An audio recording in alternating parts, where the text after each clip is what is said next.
Sheesh! Ganda nito. Pinakamaangas dito yung pormahan natin. Black and silver lang. Ito yung mga underrated, yung mga Puma Speedcut. Kala mo lang very simple siya. No-brainer sa atin itong mga ganitong mga sapatos. Kasi sobrang sold out nito at mabilisan lang to guys at pinagkakaguluhan. Grabe yung mga ganitong sapatos. Sobrang linis pa. Sheesh!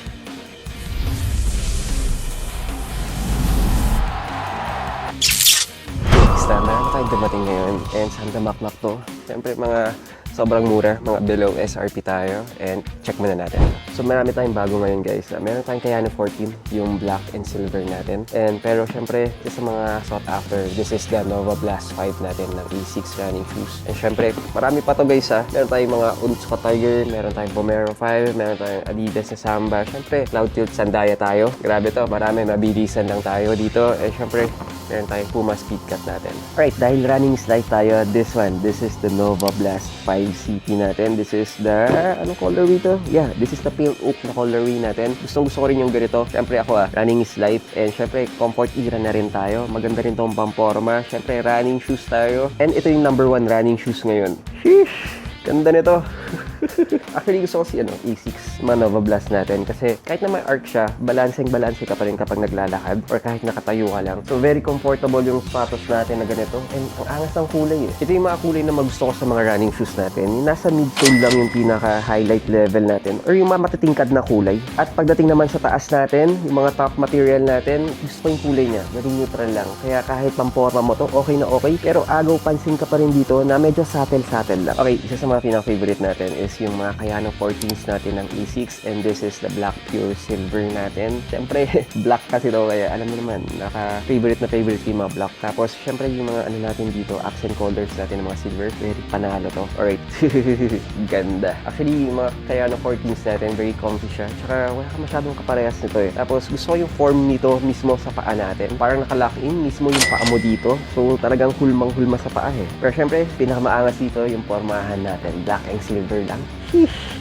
Napakalinis. Okay, meron tayong Puma Speedcut natin. Siyempre, yung silver and yung black natin. Gusto ko naman to. Kasi nga, siyempre, stand out ka lagi sa mga ganito eh. Pero i-on-tip muna natin to ngayon. Ito yung mga underrated yung mga Puma Speedcut. Kala mo lang very simple siya. Pero pag in-on-tip mo na siya, talaga lumalabas yung ganda niya sa forma mo. Akala natin yung sobrang pagkasimple nito eh, walang kadating-dating. Pero yung totoo guys, kahit yung simpleng bagay lang, sobrang ang lakas ng dating niya. Okay.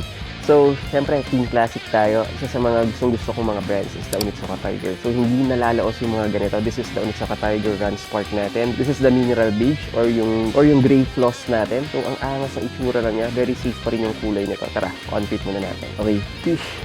No-brainer sa atin itong mga ganitong mga sapatos. Ito yung mga bibilis, parisan lang kahit saan. Nakapantalon ka or even naka-shorts ka. Ang ganda eh. Correct me if I'm wrong alam ko wala sa Pilipinas yung Run Spark na mga models. Alam ko mga Mexico 66. Pero ito guys, power din. Actually, panlalaki tsaka pambabae, pwede to eh. Pwede nga pang his and hers eh. Alright, next natin. Siyempre, this is a no-brainer. This is the Cloud Tilt Zendaya natin. Siyempre, ito yung isa sa mga pinakamabilis pabenta sa mga Cloud Tilts natin. And isa to sa mga pinaka-safe kasi na kulay ng mga Cloud Tilts natin. This is a no-brainer. Kaya laging nasa-sold out to. Tara, on-fit muna natin to. Alright, sabi nga natin, grabe to. Tutuwa ako sa mga Cloud Tilts natin. Sobrang lambot talaga niya. And parang feel good ka dito eh. Parang nakatapak sa ulap or parang marshmallow siya. Siyempre, pagdating sa pormahan, grabe. This is pure comfort and style talaga. Ito yung binabayaran mo dito eh. Well, kapag meron tayong stock sa mga ganito guys, unahan na kayo. Kasi sobrang sold out nito at mabilisan lang to guys at pinagkakaguluhan. And siyempre guys, di mawawala yung mga Vomero 5 natin. This is the metallic silver or yung argent metallic natin. Isa to sa mga sought after kasi nga yung swoosh natin dito is medyo chrome o may pagka-silver type tayo or metallic. So, pag ganyan kasi medyo mas mahirap at mas sought after siya. And kadalasan, mas mahal to sa labas. Pero na-excite ako dito kasi parang wolf gray yung itsura niya tapos metallic yung swoosh natin. Fish! Ito.